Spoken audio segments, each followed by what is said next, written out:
Good evening, ladies and gentlemen, and I would officially like to welcome you to the 4th ever SMUS Talks event.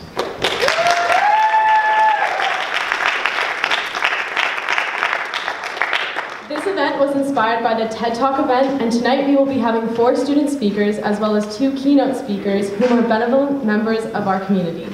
Halfway through the event, we will be having a 10-minute intermission where you should feel free to mingle, ask questions to the speakers, and enjoy some refreshments and appetizers as well. At that time, we will also be having a musical interlude by 2 students. Quickly, I would just like to note that this event was able to become a reality here at SMUS due to all the hard work and dedication of our SMUS Talks organizational team. And now for some housekeeping items. Please be respectful during the event, especially during the time of the presentations. This entails muting your phones and to please refrain from talking to your neighbor. However, you may feel free to take your own photos or videos on your personal devices, but don't worry, we have the event filmed and photographed, and those will be made available to you later. Finally, please remember that the ideas expressed by the speakers are their own viewpoints and opinions, and are not telling us what to do or how to think, but rather are sharing their experiences and ideas with us. And now, I would like to introduce you to our MCs for the evening, Preet and Sonia.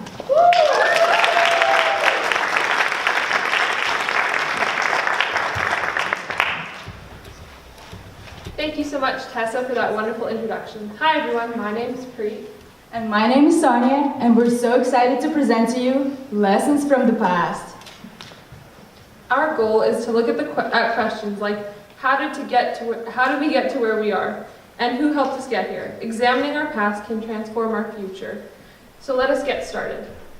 So our first guest speaker tonight is a lawyer and a political candidate for the provincial government of British Columbia.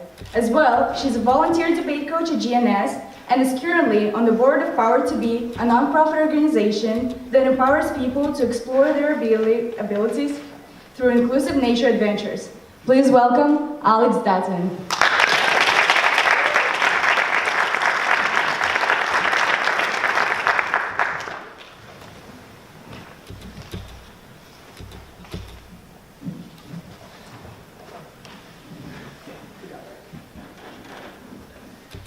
Thank you, everyone. It's really an honor to be here. I was here yesterday for the rehearsals, and there are some very brave and courageous students speaking tonight, and I'm so pleased that they've got such a great audience. My speech tonight is called The Architecture of a Lie, and I can tell you that having been, well, a lawyer and a politician, that I've heard all the jokes about lying liars and the liars who tell them. But I also want to tell you that the lesson I've learned is that the most destructive lies that we tell are the ones that we tell ourselves. And for me, the architecture of a lie is what I want to talk to you about. In my mind, it is a stone chamber. It is solid, it is enduring, and there are sounds that echo and repeat and repeat and repeat. The language of a lie is shrouded in judgment. It is shrouded in cloaked in language like I should, I am supposed to. These are the expectations that everyone has of me. I should be the gold medalist. I should be in the top 5% of my class. I'm supposed to want this. I'm supposed to want these things in my life. They're supposed to make me happy. Everyone expects me to be perfect and not fail. And that is the sound that echoes through that stone chamber. The sources of the lie are what make those solid walls. And the first thing that starts building that solid wall is social media.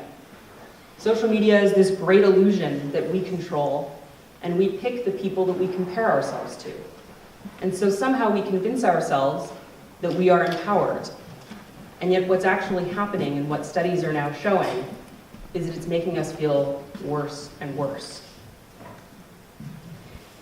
Having run for public office, I can tell you that social media is the democratization of bullying. And as much as we select people to be a part of our world online, people also start to come for you. And so before you have had an opportunity to articulate what motivates you, or what you care about, or who you are as a person, someone else has decided to fill that void for you. And it can be very difficult to not listen to that echo. But there's other places that those lies come from too. I went to Glen Lyon Norfolk School, a university preparatory school, much like this one, and I was told repeatedly that I needed to go from high school to university. I graduated high school at 17, went to a small school. I wasn't ready to go. But I knew that that's what I should do. That's what I was supposed to do. That was what people expected of me. I had to go across that stage, and they had to say, Alex Dutton is going to go to whatever university it was. But I didn't want that for myself. And by the time I got there, I struggled. And that was the first time I realized that I should start listening to myself instead of doing what everyone else expected of me. The same thing happened, though, as I moved on in my career. Stereotypes and communities tell you often what they think you should be. I was told repeatedly that because I was sharp as a tack and I was competitive, that I should be a litigator, I should be a lawyer, I should be a hard ass. I should, in my mind, having seen all these movies, it was stiletto heels and living off coffee, weighing 80 pounds of vibrating and making people cry when they dared cross my path. That was the version of success. Hyper-competitivism in a glass tower in Vancouver or Toronto. And so I went into private practice. And these sources of these lies created a structure. And that structure endured. Those strong walls endured, and suddenly the traits that we have been celebrated for, you're a AAA personality, you're strong, you're determined, you never give up. Traits that we are celebrated for, and congratulated for, and honored for, were these same traits that trapped me in that echo chamber, because I refused to give up. I refused in private practice, despite loving the people that I practiced with, not enjoying private practice, but not willing to give up what I perceived to be a definition of success, what I was supposed to do, how I was supposed to do it. I had a paperweight on my desk with a Winston Churchill quote, "If you're going through hell, keep going." And I looked at it every day and looked at it and thought, well, I don't like it today, but I'm going to keep at it because it's going to get better. Because I don't give up. I keep going. And I remember that was given to me by my father, and I remember saying to him when I decided to run for office and leave private practice, "Dad, you know, I feel really bad because you always told me to never give up, to keep going." And he looked at me and he said, "If I'd known that's what you were going to think when I gave that to you, I never would have given it to you. Because you have not been happy in this for your whole time here, and I've been waiting for you to make a decision." But it's hard when you've grown up in a community that tells you over and over again that if you give up, you failed. That if you give up, you're worthless. That if you didn't make it, somehow, you are less than. And that's when things changed. The first step towards greatness is to be honest.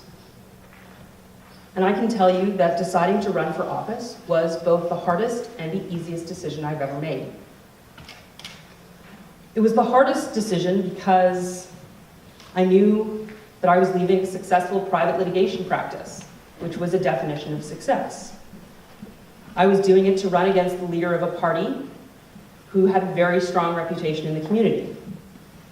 I knew that I was likely going to fail in a very public way. And all of those things should have stopped me. But for the first time in my life, I realized that it turns out I don't love litigation. I don't love coffee. And I don't care who is at fault, who to blame. What I care about and what gets me excited and what gets me charged up is trying to figure out how we can do better. How government can provide opportunities for people so that they can reach their own full potential. I was honest with myself and realized that I am a passionate, practical idealist. And that has changed my life. And that is the lesson that I have learned to date. Thank you.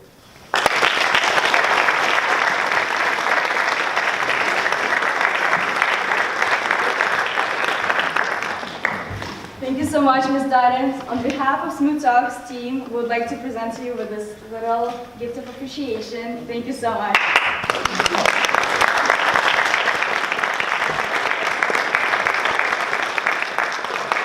Up next will be Fernanda Moreno. Fernanda is from Mexico City, and she's a grade 12 student. That's the right one. She's a grade 12 student. But she used to be a boarder in Winslow House up until this year. Now she's a day student. Fernanda is a very talented artist, and she's going to talk about nostalgia and how some things can set you back from being your best at school and in life. Let's give it up for Fernanda.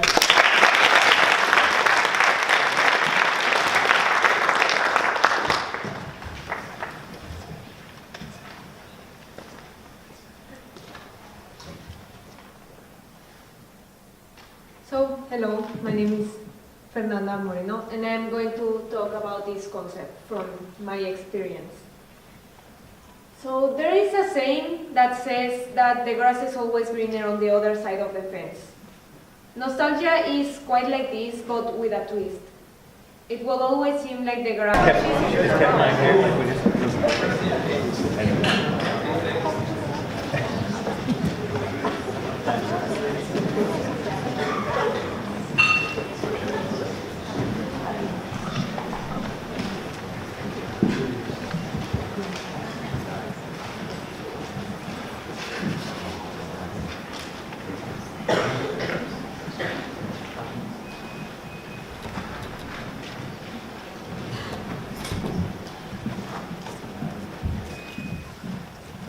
Good evening, ladies and gentlemen, and I would officially like to welcome you to the 4th ever SMUS Talks event.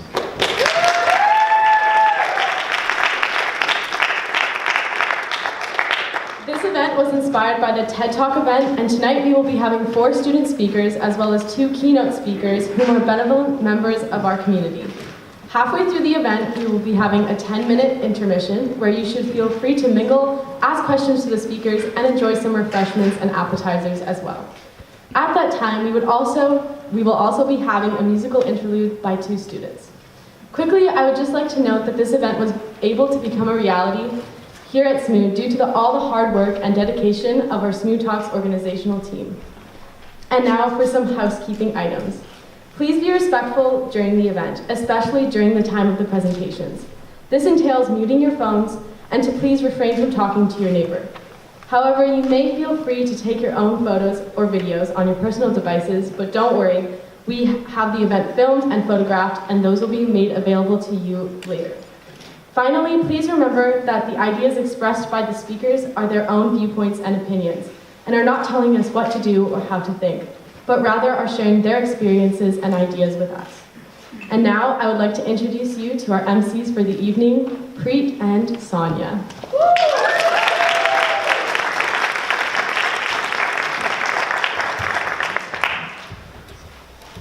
Thank you so much, Tessa, for that wonderful introduction. Hi, everyone. My name is Preet. And my name is Sonia, and we're so excited to present to you Lessons from the Past. Our goal is to look at questions like how did we get to where we are, and who helped us get here. Examining our past can transform our future. So let us get started. So our first guest speaker tonight is a lawyer and a political candidate for the provincial government of British Columbia.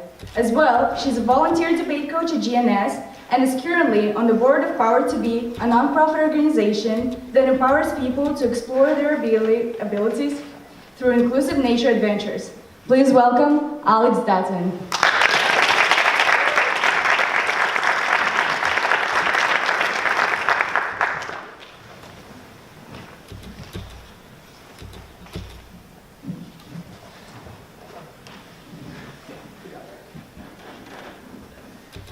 Thank you, everyone.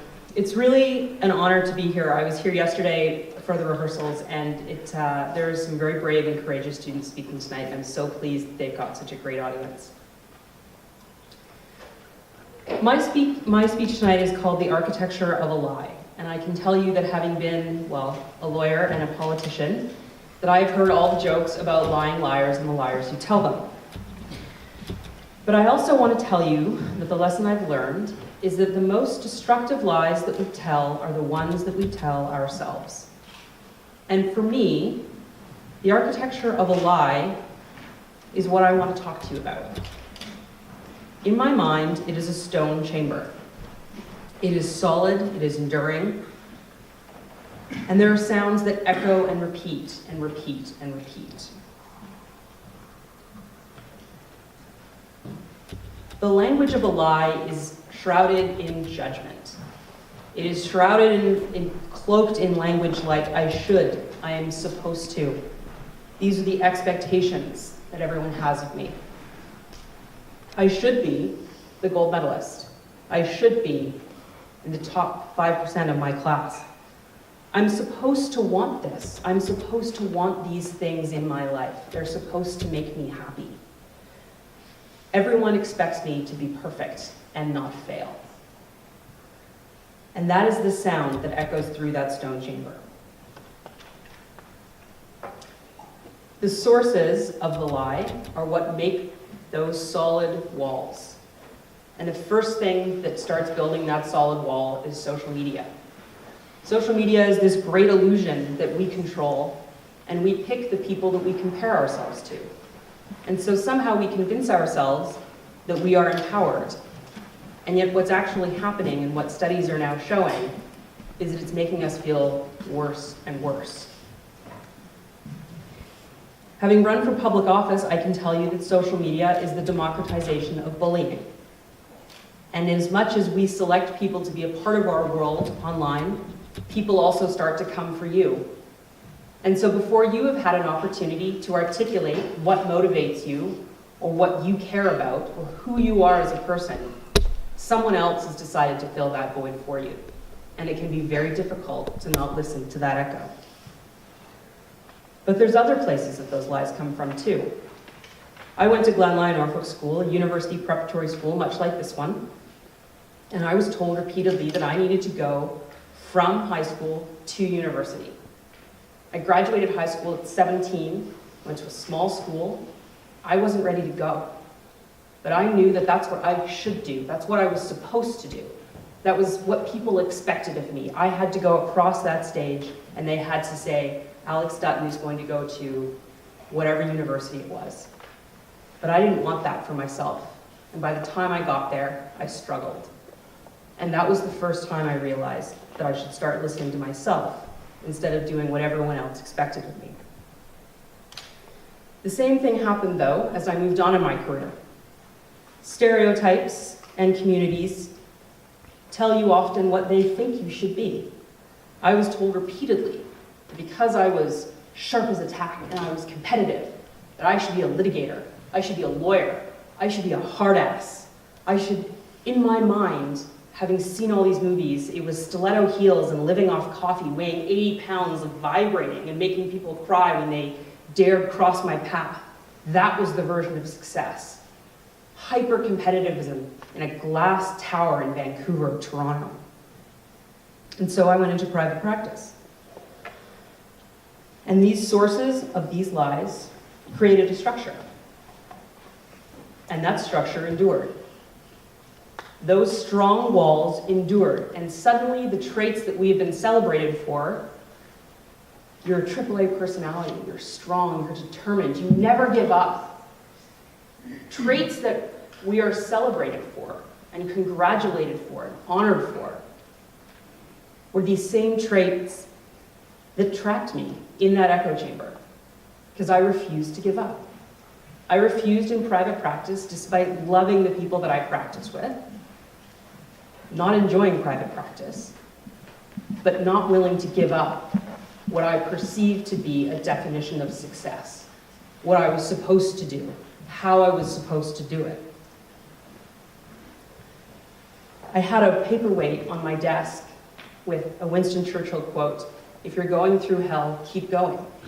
And I looked at it every day and looked at it and thought, well, I don't like it today, but I'm going to keep at it because it's going to get better. Because I don't give up. I keep going. And I remember that was given to me by my father, and I remember saying to him when I decided to run for office and leave private practice, Dad, you know, I feel really bad because you always told me to never give up, to keep going.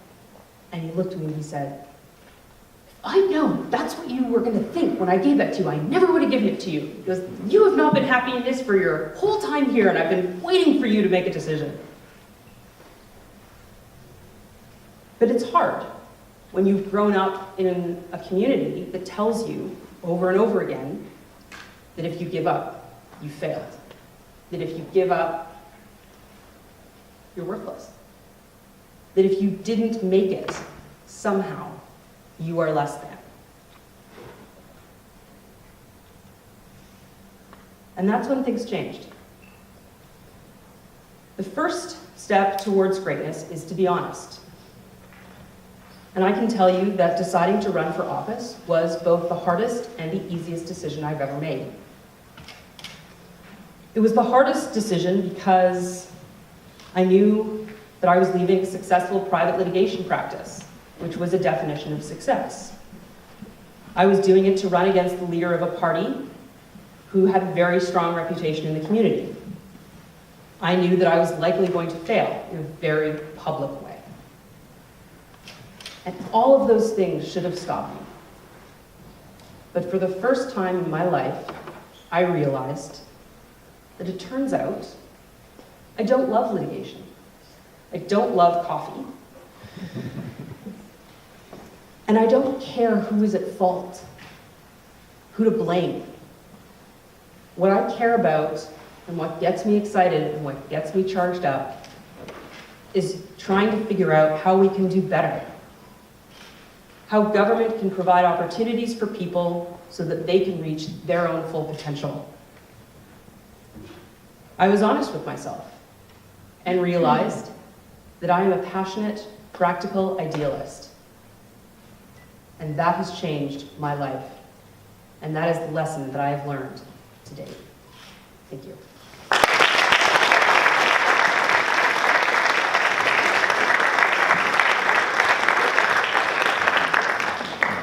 Thank you so much, Ms. Dutton. On behalf of SMUS Talks team, we would like to present to you with this little gift of appreciation. Thank you so much.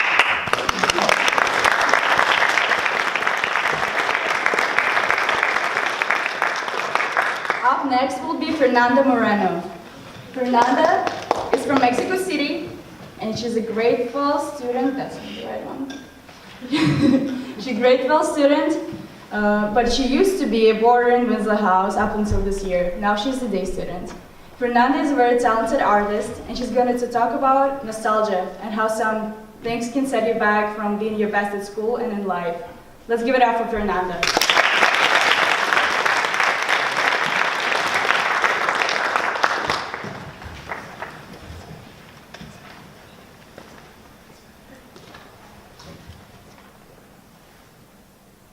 So, hello, my name is Fernanda Moreno, and I'm going to talk about this concept from my experience. So, there is a saying that says that the grass is always greener on the other side of the fence. Nostalgia is quite like this, but with a twist. It will always seem like the grass is less green than before. Nostalgia is basically missing the past, and I'm going to explain how this feeling can actually prevent someone from learning from their experience and their past. So the story of how I came up with this idea is quite funny actually.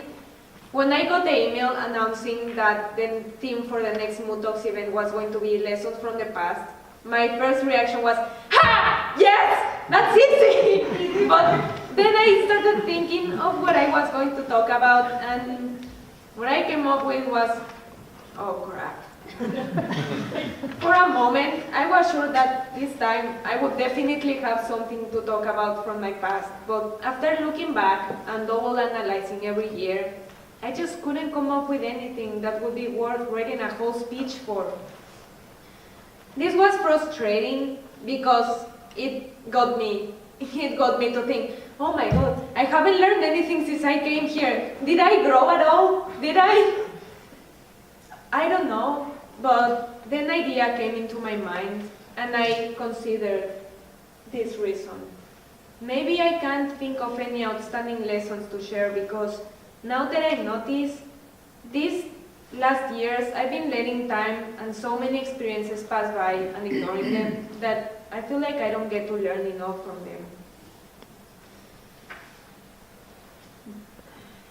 This thought had already been in my mind a few times before, but I didn't pay much attention to them. This time though, I decided to spend some thought on it and share it because I think it's an issue. But what does this have to do with nostalgia, you might be saying? Nostalgia is quite a big deal in this story, and it's mainly one of the reasons why this happened to me, and ironically, it's what motivated me to take this lesson seriously. So this story is mainly about my last 2 years, but it started a little bit before, so I'm going to start from there quickly.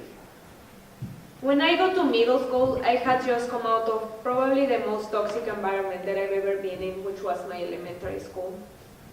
My middle school was called Instituto Thomas Jefferson, ITJ for short. It was such a big change for good that at the moment, I was sure that those 2 years were the best years of my life, grades 7 and 8. But it didn't last that long though. By the 3rd year, my friends changed their interest and we started growing apart. I won't go into much detail because I don't want to bore you, but let's just say that grade 9 wasn't a good thing. So I came to SMUS hoping that I could restart and have a time as good as I had it in grades 7 and 8, but it turned out to be much more difficult than I expected it to be. As a starter, while in ITJ there were 2 or 3 groups with about 28 kids per grade. In SMUS, only in boarding, there are 6 houses with 30 to 40 students each. And that's less than half of the population of the school. I confronted a very competitive and demanding environment where everyone was expected or wanted to be these extroverted, accomplished kids or school leaders. But I also noticed that the society was completely divided. I think you already know. There's the boarders here, the day students there. There's one group for each ethnicity who speak different languages that I don't. So I found it even harder to find a place within one of these. In this moment, I started looking back at my past constantly, comparing my experiences back in grade 7 and 8 to the struggles that I was facing every day.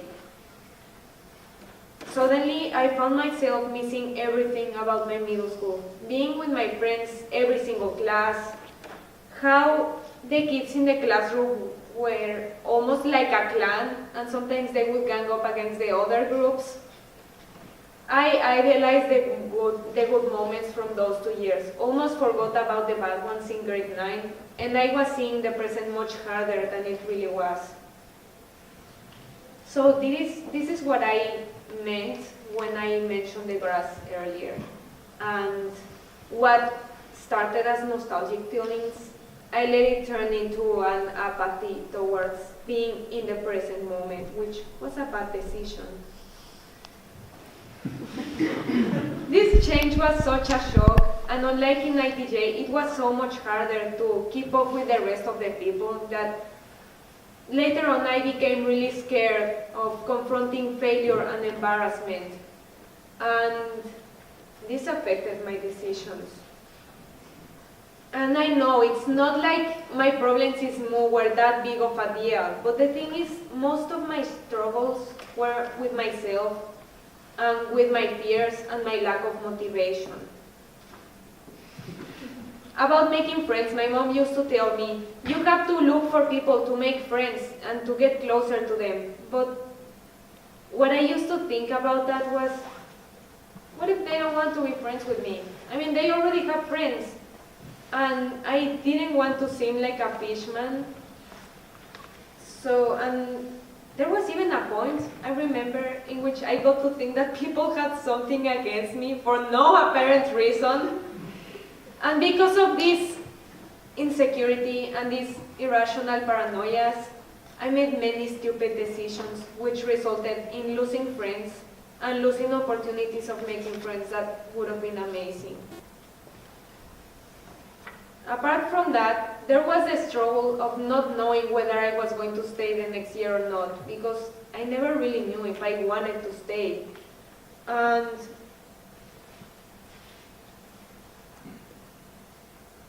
I was so confused by this that I didn't know how to spend each year anymore.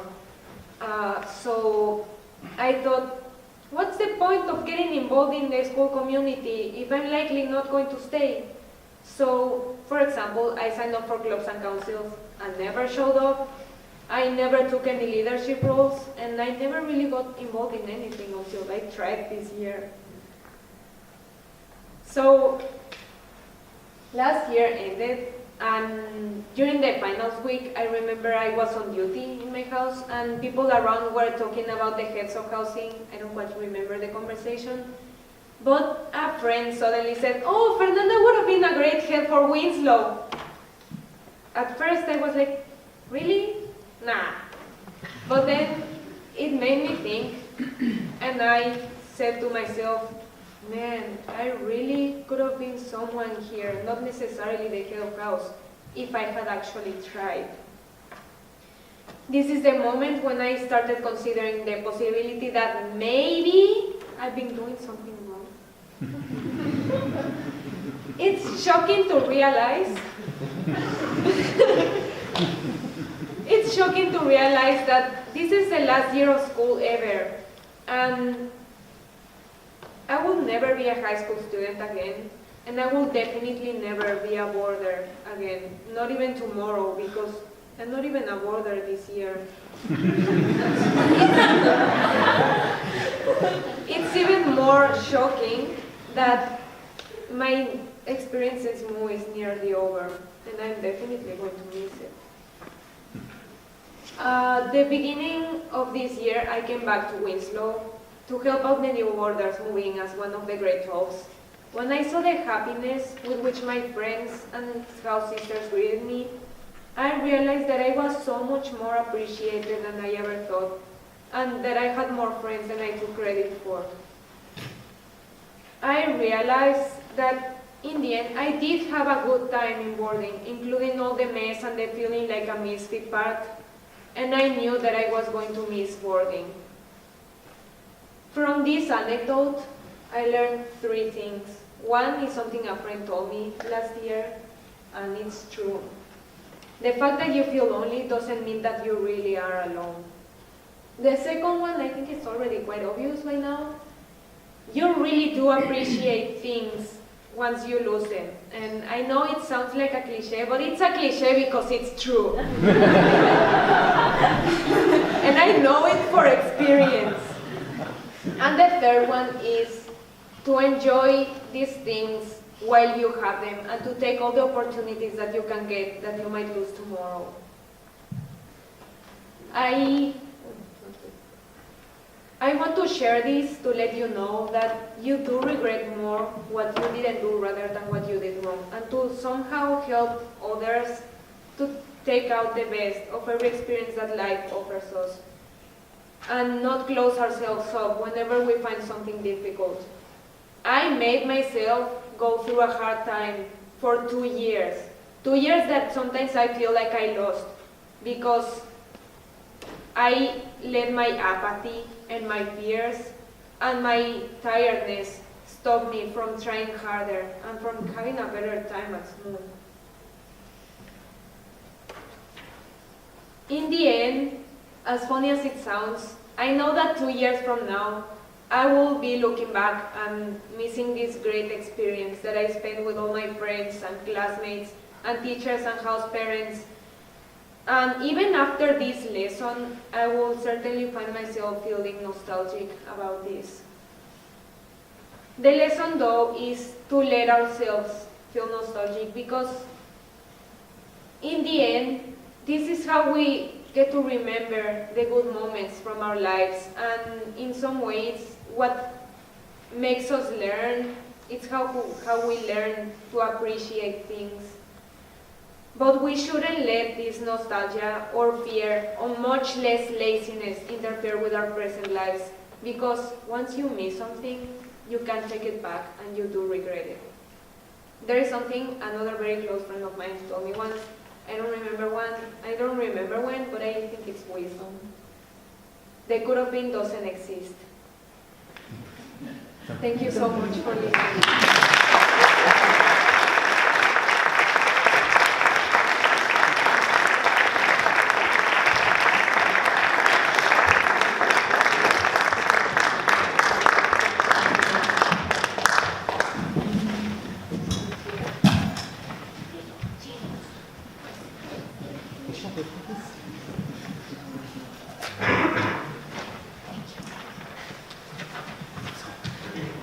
Thank you, Fernanda, for your great story.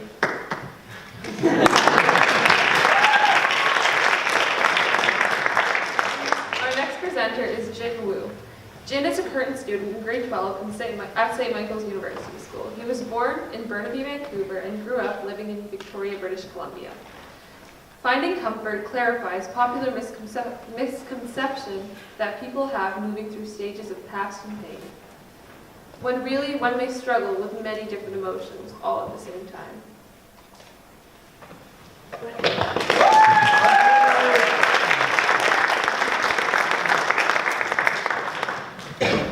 Just gonna raise this up a bit.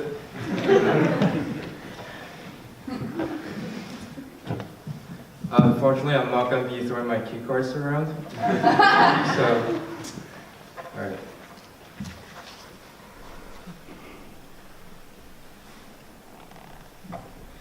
Finding comfort. There's a lot I don't know. For instance, I never know what I want to order before I go eat. I usually end up ordering what I got the last time. I know what I want for my future, however I'm not entirely sure how I'll get there. I have an idea of things I like, things I don't like, the kind of people I enjoy being around.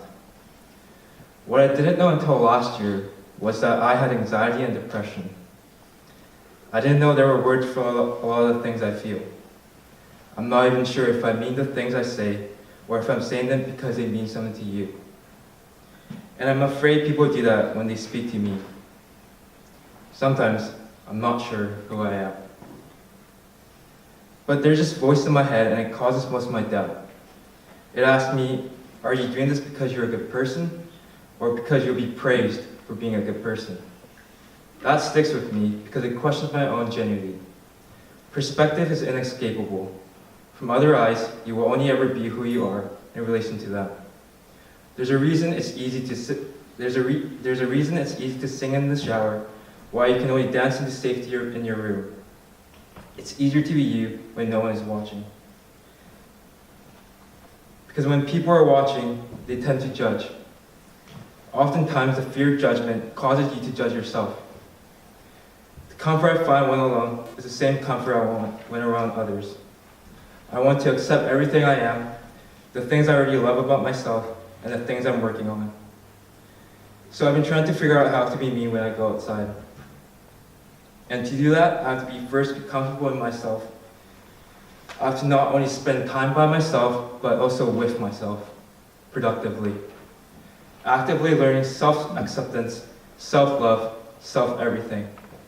I need to do for myself what I do for others. It's quite ironic, because this is advice that I usually give, but I never take. I'm trying to do that now, so this part of my life, this part right here, is called finding comfort. The very nature of being human is to feel, to experience life, and with that comes the ebb and flow of pleasure and pain. The more you tune into your emotions, the more human you will be. We weren't given feelings to hide them away and numb ourselves. We were made to feel. It's how we interact with everything around us. It's how we remind ourselves we're alive. Here's a recurring thought. There's so much to life that we take for granted.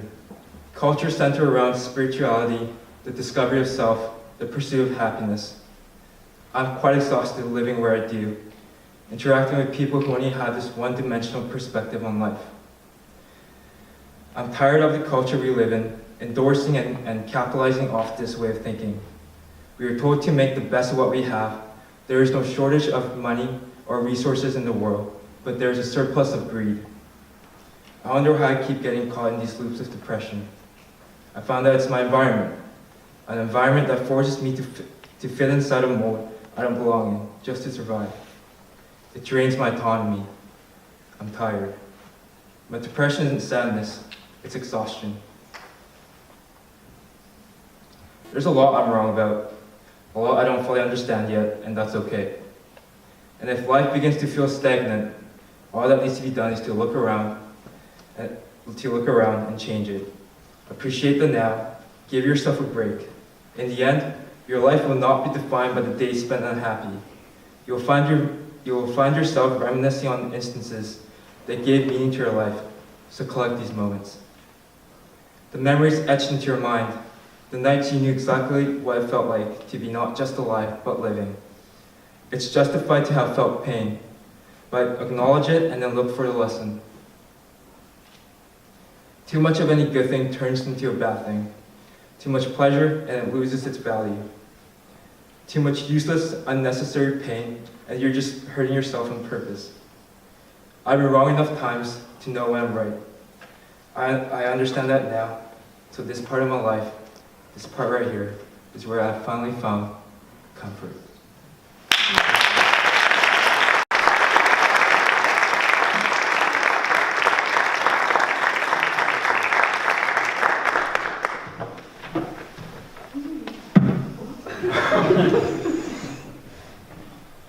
Okay. Jin, thank you so much for sharing your experience with us. It was just great. Let's give him another round of applause.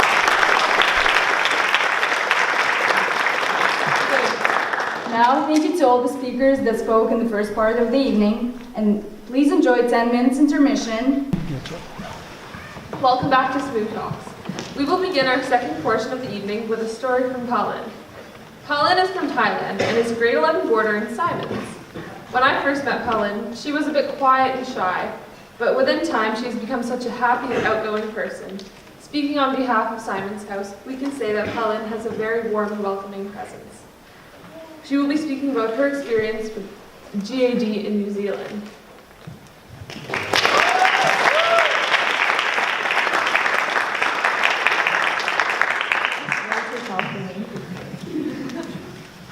Thank you, Kate. Do you remember that feeling of waiting in line, about to ride the tallest roller coaster you have ever seen in your life? Or sitting in an exam room, trying to remind yourself that math equation you studied last night? My talk today is about a feeling that we have all felt, not just when experiencing what I just mentioned, but whenever we have that weird tension inside our gut, or a sudden increase in our pulse. It is about fear. I am pretty sure that everyone is familiar with the word fear already. But since I am going to mention this word a lot, let's first think about what is fear, actually, and how does it play such a significant role in our life. Let's talk about fear as an abstract concept first. According to Cambridge English Dictionary, fear is translated as an unpleasant thought you have when you are frightened or worried by something dangerous that is happening or might happen.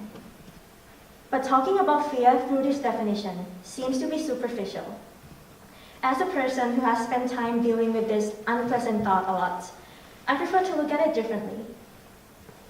Before going deeper, in order to understand fear, we should imagine how it looks like first. From the book Harry Potter, our fear is expressed by a bucket, taking our fear's physical shape. Personally, I imagine fear like a fog. A thick fog that covers the hiking trail near the top of the mountain. One day, you decide to go for an early morning hike to see the sunrise. As you hike, you come across this fog, and you may hesitate whether you want to risk your life through that fog to see the sunrise, or turn back, completely safe, but without the sunrise. Like everyone here, I have always been told that I should step out of my comfort zone, because it is where magic happens. But what if that failure from stepping outside our comfort zone creates a permanent scar? Growing up as an ESL student, I had always thought that English was my best subject. Because of my confidence in English, I decided to go study abroad for the first time ever on my own in the age of 12. I ended up going to New Zealand for a term and a half during my summer break, and I thought that my comfort zone would expand. However, it did not. In fact, it was shrinked enormously. A few years ago, I was diagnosed with generalized anxiety disorder, or GAD. It's caused when a person has an excessive worry about everyday life events for no apparent reason. According to Anxiety and Depression Association of America, GAD is as serious as physical symptoms, such as heart disease or diabetes. The common symptoms are having a sense of impending danger or hyperventilation on a regular basis. A few weeks after I arrived in New Zealand, I realized that my English was not good. Daily routines I would typically do back home seemed to be so much harder to do there.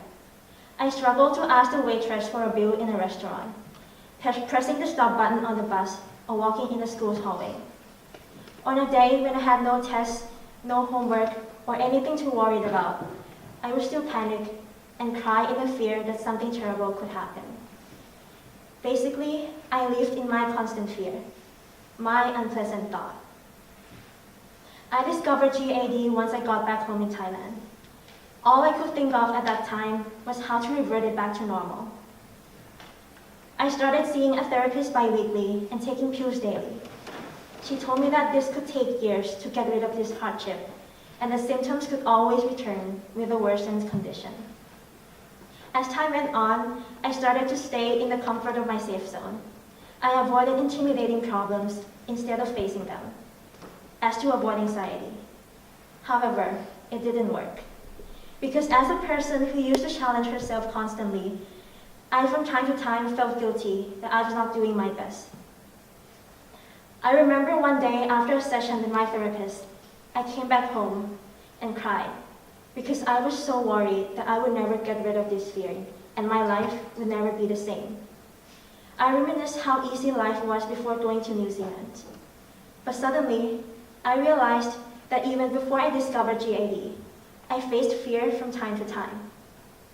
I came to a conclusion that fear is our core emotion, and it is very common to be scared, stressed out, or worried. Instead of avoiding stressful situations, I realized that I should try and accept fear and keep in mind that it will keep coming and going. I decided to think about fear using a different approach. In this case, not by using science or facts, but rather by focusing on what I can control: my mindset, imagination, and attitude. After endless trial and error, I learned a few concepts about fear. During my time in New Zealand, the only thing that I enjoyed doing is horseback riding. Anything stressful would automatically vanish when I saw my horse and got on the saddle. One day, my instructor told me that it was time to start jumping. My task was to canter around and jump across the pole. I tried making my instructor think that I was looking forward to it, but I did not. In fact, I was scared to death. The terrible outcomes were contaminating my head. Thoughts such as, I cannot do this, I am gonna fall, and people are gonna laugh at me. And if you know horses, you know that there are animals that understand fear. So if the rider is scared, they are too. As a result, I ended up flying 2 meters off my horse before I landed on the ground. Evidently, I did not succeed.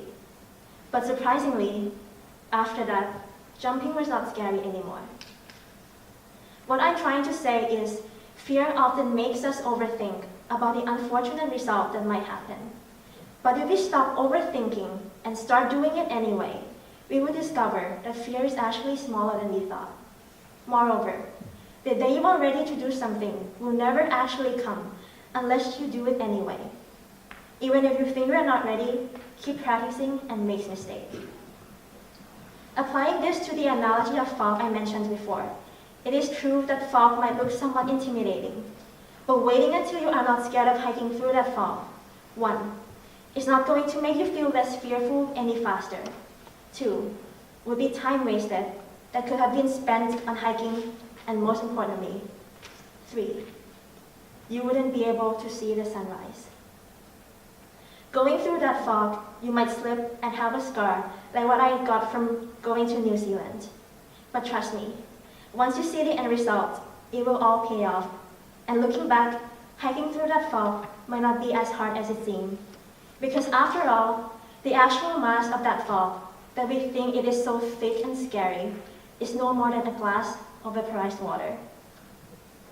Standing right here, I honestly didn't think that I would be ready to do SMUS Talk. But because I want to eventually be more confident, I didn't hesitate to sign up.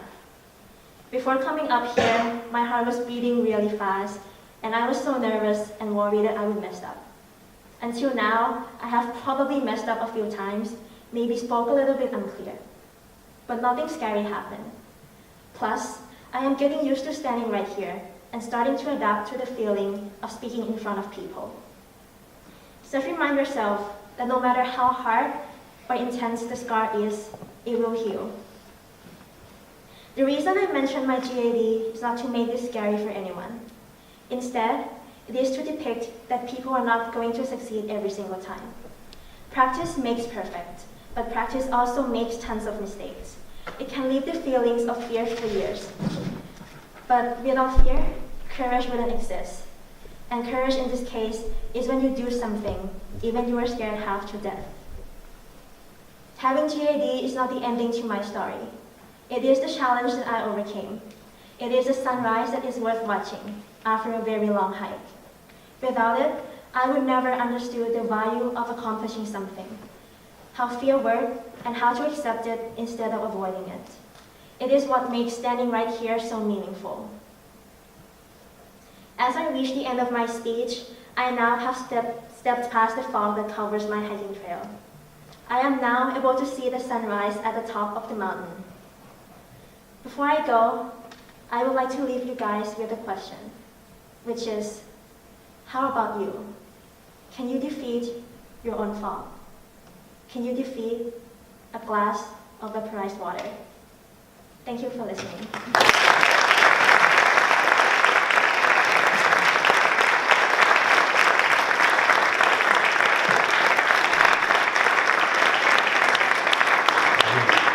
Thank you so much for sharing your insightful story with us. It was great. Let's give her another round of applause.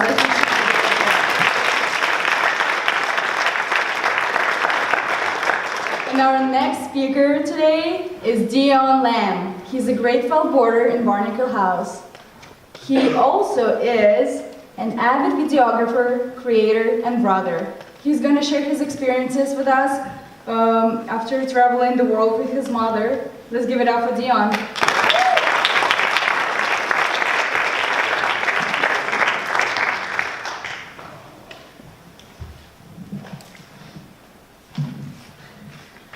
I can talk about many things standing up here.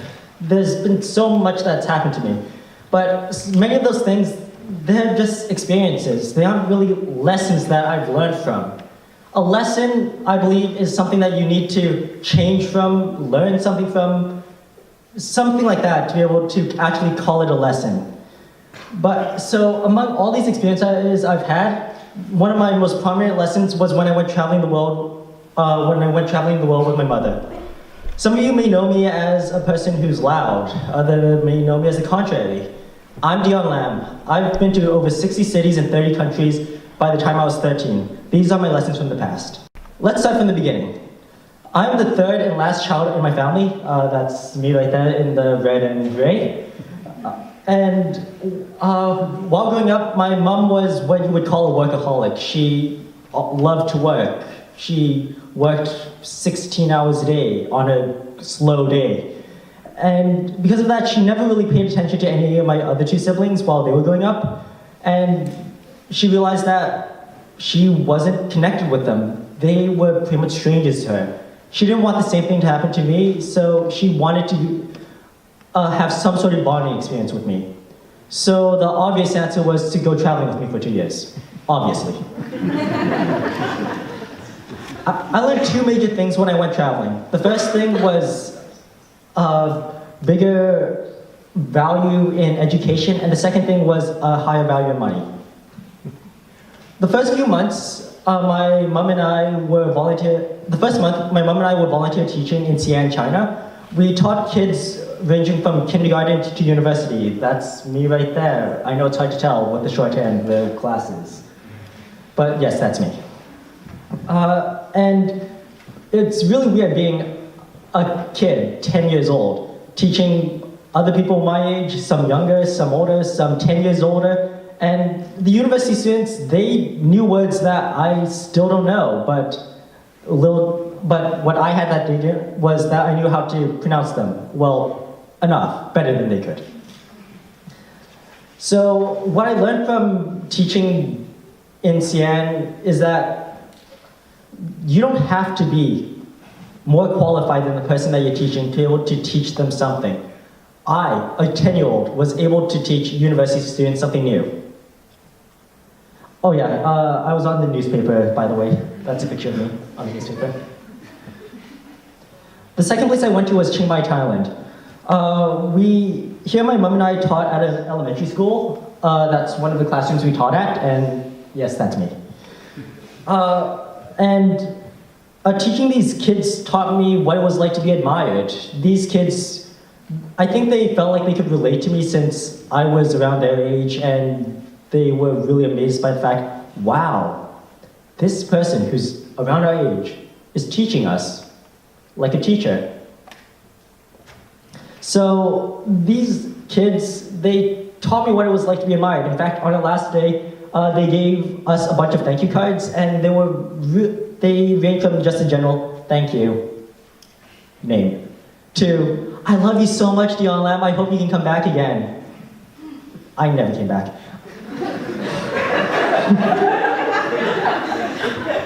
And a bunch of them were really upset when they realized, oh wait, you're only here for a month. I'm gonna miss you so much.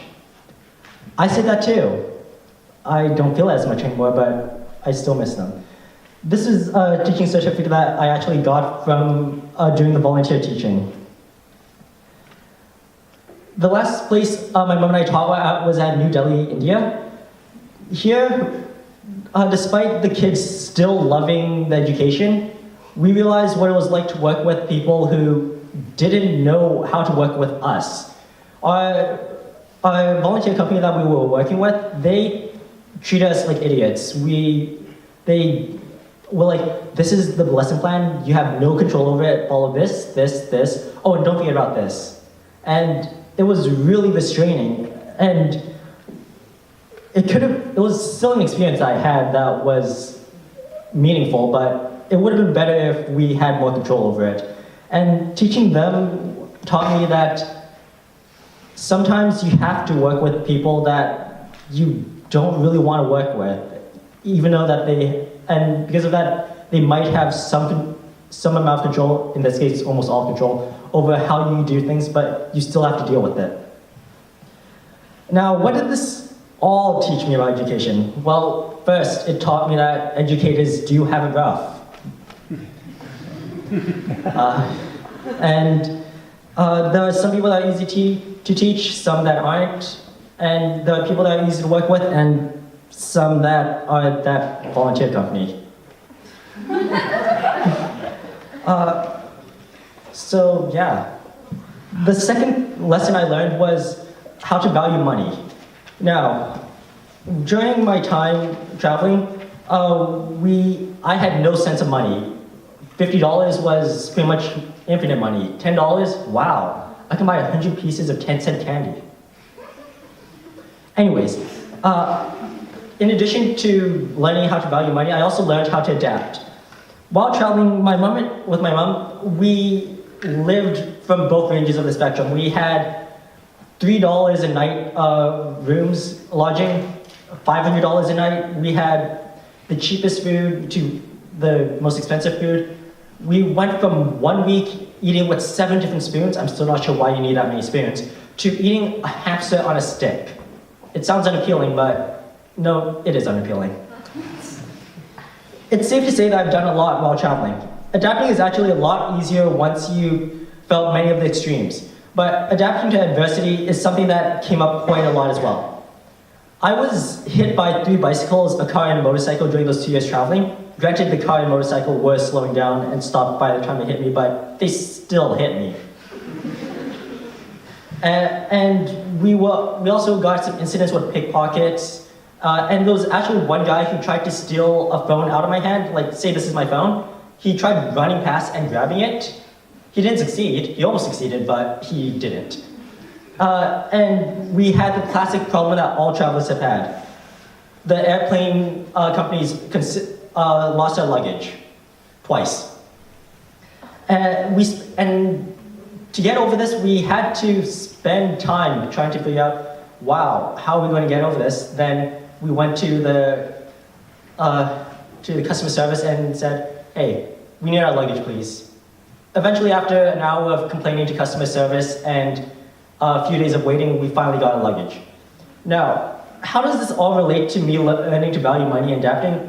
Well, adapting is obvious. We went from both ends of the spectrum. It's pretty hard to go cheaper than a hamster on a stick and more expensive than 6-digit meals.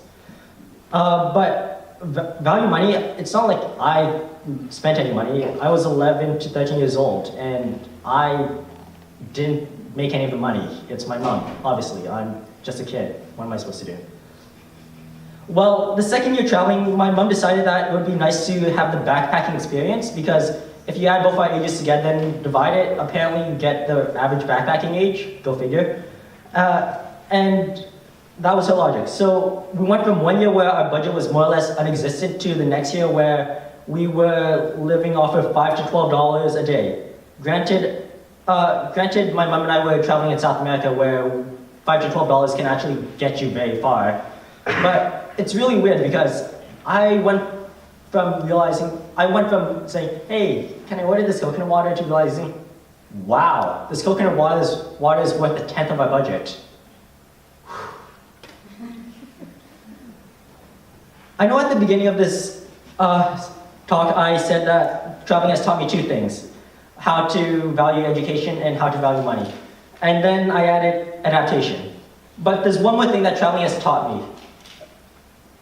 When we were traveling, we were planning to go to Africa as well, but then we decided we loved some of the places we went to so much that we would stay for a few more days. A few more days turned to weeks, and eventually we just cut Africa completely out of our travel plan. And from that, I remember that we don't have to follow a completely structured path. We had every day planned out, but eventually we decided, no, we don't have to follow this plan. We can stay here as long as we want. And coming back here to a structured learning system after traveling the world for 2 years has reminded me that I have a choice. Nothing has to be set in stone. My future can be changed. I still think to myself sometimes that you need to get into university, you need to get these marks. But then I remind myself, I don't need to do this. I want to do it, but I don't need to. Because following every plan to its finest detail won't get you happiness it usually won't get you happiness if you follow every point to its finest details. And if you're the type of person who loves to overplan things, loves to say, okay, 5 minutes from now we're going to go to dining hall, and then 10 minutes after that we're going to go to music building. If you're one of those people, then just take time to relax and think, this doesn't have to be what we do. We can do anything we want. Thank you for listening.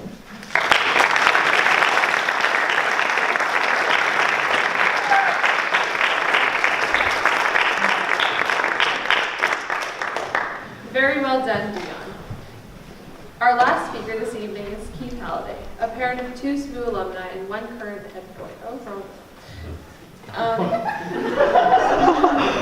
He's the director of the Boston Consulting Group Center for Canada's Future. Mr. Halliday holds an MSc in Economics from the London School of Economics and is a graduate of the University of Victoria. He is the author of the McBride Museum Yukon Kids series of youth historical adventure novels. He and his wife Stacy have 4 children and live in Whitehorse.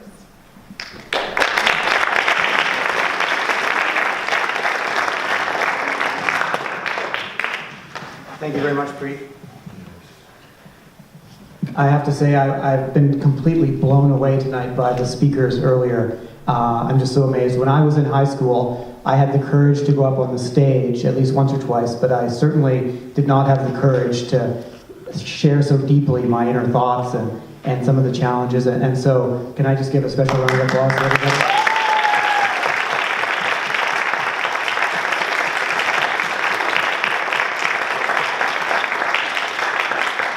Alex had actually said the same thing because you saw the rehearsal, and now that I've seen it, so thank you very much for inviting me tonight. So, I grew up listening to stories about the past around the wood stove at my grandparents' cabin up in the Yukon Territory. This is my grandfather, Bill Taylor. Oops, there we go. So, I didn't realize what an interesting fellow my grandfather was until I was older. And it was also when I was older that I started to realize how much I had learned from his stories. So I wanted to tell you 3 of his stories. You know, one about the place he grew up in, one about how he got to school, and then one about his first job. And then we'll come back to it at the end, and I'll try to tell you what I think that means for his great-grandson, my son Ewan, and all the other classmates that are going to graduate from this school next June. Now, this is my grandfather, 1920s. I saw his name up on the plaque there. He made the honor roll in 1928, and his football plaque is over in the other building. And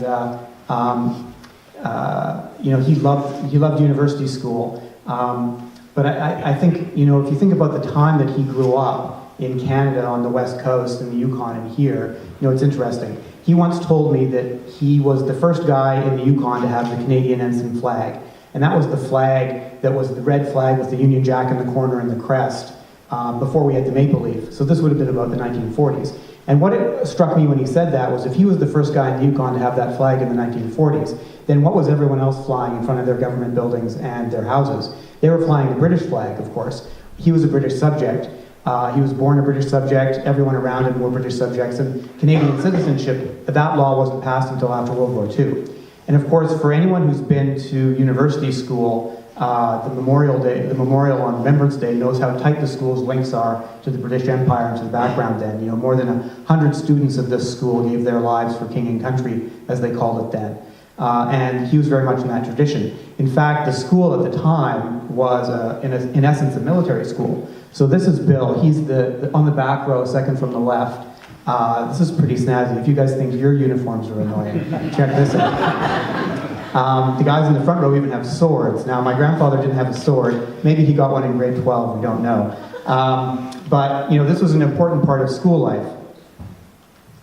And here's another photo. Look closely. In addition to the natty blazer, there's another thing in this photo which falls into the you don't see this much anymore category, and that is what he's posed on. He is leaning against the school's artillery piece. So you guys don't have one of those anymore. So he loved university school and went back to the Yukon afterwards and so on.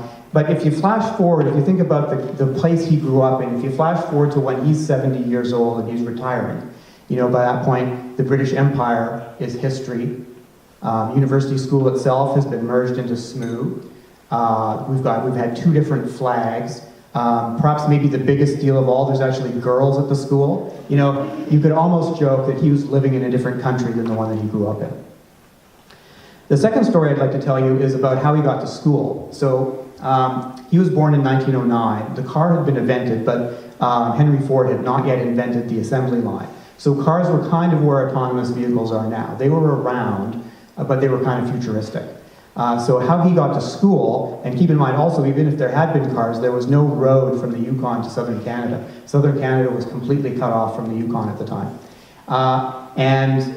So he would walk from his house in Whitehorse to the train, take a train 8 hours to the Alaskan coast, then take a steamboat a lot like this one, for 3 or 4 days to Vancouver, Victoria, and then somehow get to university school. So the whole thing took 4 or 5 days. You didn't go home for Thanksgiving, and you didn't even go home for Christmas. You were here for the duration. So this is how he traveled, which raises the question, now that we text you and all the time from home about all kinds of little things, how did he communicate with his parents? Well, check this out. They actually wrote letters to each other, just like in the movies. And, I'm talking about change tonight, but if you look really closely, if you've got good eyes, some things never change, because I'll read you the first line of the letter. Dear Mom and Dad, it's raining very heavily. So Skype didn't exist, this is how they talked. So this is the world that he grew up in, but he's also a dynamic guy, he's a pioneer, he's thoughtful, he's observant. So it's the 20s in Victoria, what does any high school student want? One of these. So yeah, borders with cars, what could possibly go wrong? He had a lot of firsts in his life, and I think one of his firsts was, the rule at SMUS that borders aren't allowed to have cars? I think it might be because of him, because he was up on Mount Tolmie with the car, and coming down way too fast, and he went off the road and hit a lamppost. Fortunately, no one was hurt, the car was just a bit banged up, the lamppost was ruined. The worst thing, though, was there was a policeman parked across the street right where the accident happened. So he got out with his stern voice and came over and said, "Young man, what's your name?" And then told me I had to go into the police station the next day to sort it all out. Well, Bill never went into the police station.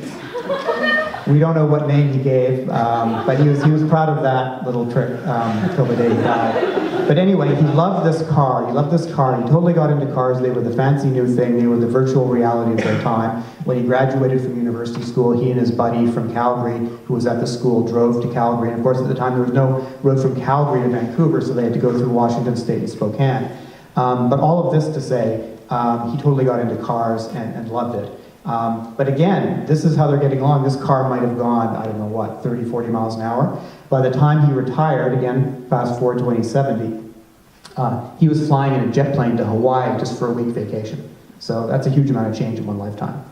The third story I'd like to tell you is about his first job. So this is the book that his siblings gave him when he turned 21. The family store in the Yukon was a fur trading post. They actually had a series of 13 fur trading posts. So it was really important to Mom and Dad and to his brothers and sisters that he get into the family business. And so they got him this book. This book is called Fur Practical Treatise. It's about that thick. It's full of everything you could possibly need to know. How to tell the difference between a beaver pelt from the Yukon interior compared to one on the Alaskan coast. What time of season, what time of year it's best to get lynx. Everything you need to know. And they even got him an internship in Seattle so that he could learn about the fur trade in the big cities, buying and selling with the big buyers and so on. And so this was his first job. And here he is on a business trip. He's traveling from Whitehorse, the firm's headquarters, to the store in Teslin, about 200 kilometers away. Teslin was actually short on food at this time. And so they had they weren't taking just trade goods for the store, but actual food because people were hungry. But anyway, this is his first job. And so he had learned math and all the good things at university school, and then he became a sort of traveling dog mushing accountant for the family firm and so on. So he enjoyed this. I mean, who wouldn't like mushing around with a lot of dogs and visiting all these interesting places and buying and selling furs? But, it was the Depression, a luxury good like fur was having a terrible time, the market was collapsing. So he had to think about what he was going to do next. So this is another big change in his life. So what line of business does he get into when he gets out of fur? Cars. It goes back to that roadster. So he becomes the General Motors dealer in the Yukon Territory. In the 50s, this turned out to be an incredibly clever thing to have done because General Motors' market share was over 50% at the time. So if you were buying a car or a truck in the Yukon, you were probably buying it from Bill. And this is what helped him put food on the table for his family. So look at how much it's changed. He's got a job here that didn't even exist when he was born. And look at how many fire trucks he's selling to the Whitehorse Fire Department. The town must have been constantly burning down. So if you think about what all this means, now let's think about Ewan and his class. If you flash forward their lives 70 years to say the year 2071, you know what's going to be going on then. Think about the country. So how about this question? Will Canada even exist in 2071? Now that sounds outlandish, but if you'd gone back to 1913 and asked the head teacher at university school how long the British Empire was going to last, they would not have, they wouldn't have guessed that by the time Bill retired it would be gone. And even if you'd asked me about Canada in 1994, the year before the last Quebec referendum that we only won by half a point, I would not have guessed that the country could have almost, hit the rocks within a year. So I'm not saying Canada won't exist. I hope it does. I'm just saying that you young people need to be ready for maybe more change than you expect. And then let's talk about cars too. So cars are totally normal. I just came in one tonight. But will Ewan be the last of the Hallidays to have a driver's license? Bill's father didn't have a driver's license because he didn't need one because cars hadn't been invented. In a few years, will Ewan be flying around in his robocopter? Or, even better, will he be participating in everything with his virtual reality goggles from SMUS outpost on Mars? What's going to happen? It could be a big deal by 2070. And if you think, then if you think further about jobs, sort of like the guy in that old movie, The Graduate, who keeps telling Dustin Hoffman to go into plastics because it's the way of the future. I'm constantly sending Ewan things about artificial intelligence or jobs, things about how great it is to be a data scientist, whatever that is. And you think back to Bill, he got all this great advice to go into the fur trade, which made a lot of sense, right? Because the fur trade was the oldest business in the Yukon. In fact, it was the oldest business in Canada. It had been going around since the 1600s.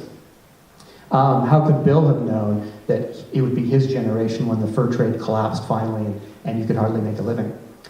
So what do I pull from all those things, for Ewan and his classmates who are graduating in a few months? Well, I've got 3 lessons. The first lesson is to stay flexible. Things are going to change more than you think. Now, that may not seem the case, one day after another, just the same oatmeal at the boarding house breakfast hall again and again and again. But add those days up into weeks, months, years, decades, big things are going to happen, and you need to be, mentally prepared for that and flexible. The second thing I would say is to be curious, keep learning. The world did not, evolve. Humans haven't evolved over the last few million years just to get to 2019 where everything is perfect and stable, just in time for this year's graduating class to slip into life. Things are going to keep changing. You've got to keep learning. Bill, he learned all the math he learned at school, and he loved university school. That math powered him through his accounting and his businessman's career. But he had to keep learning. The stuff he learned about cars in the 40s, 50s, and 60s, that stuff didn't even exist when he was at school, and it's going to be the same for you guys. The final one is maybe the most important one, and that is be your own bear. So what I mean by that is that Bill got a lot of advice to join the family firm and get into the fur business, and he got a lot of good advice. He got some probably not so good advice. You guys are getting some good advice as well, probably also some not so good advice. So Bill took that advice seriously. He listened to his parents and his siblings, got in, tried it out, but he was always open-minded and thinking, and when the time came, he was ready to make his own decision and set out on his own path and be a successful businessman in the car business. And you guys are going to face moments like that too, and you are the ones that are going to have to make those decisions. And if you're going to be successful, you'll want to own those decisions yourself. So that's why I'll wrap up by just telling you to all be your own bears. Thank you.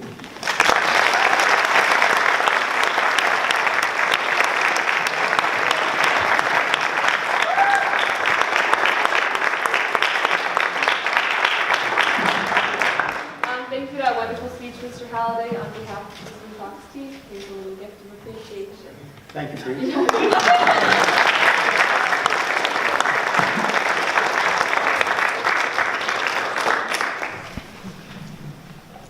All right. Let's have another huge thank you to all the speakers tonight.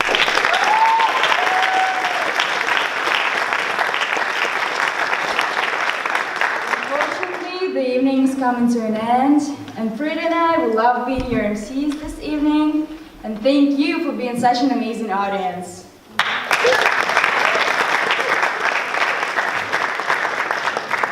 Now to close off the evening, we would like to welcome one of our lead organizers, Will Berry.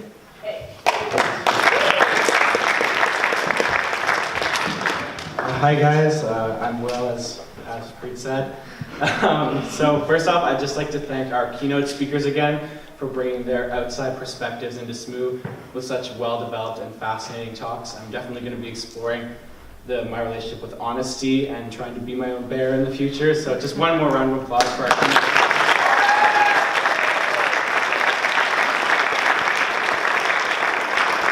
I'd also like to thank our student speakers. As has been said, it takes a lot of courage to be so honest with an audience and get up here and speak. So another round of applause.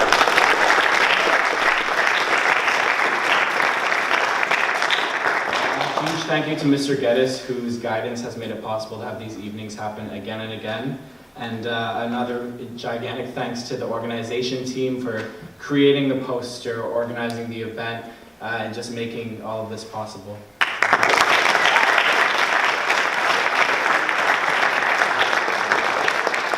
I know that it's a lot of clapping, but on behalf of the organization team, I hope you all have enjoyed these talks and this whole event. We find it really important just to bring people together to talk through our ideas and share different opinions and experiences. So I think it's been a really valuable evening for that. And finally, thank you guys to the audience. It wouldn't be possible without your attendance, and you make it such a bright and entertaining evening. So thanks for coming.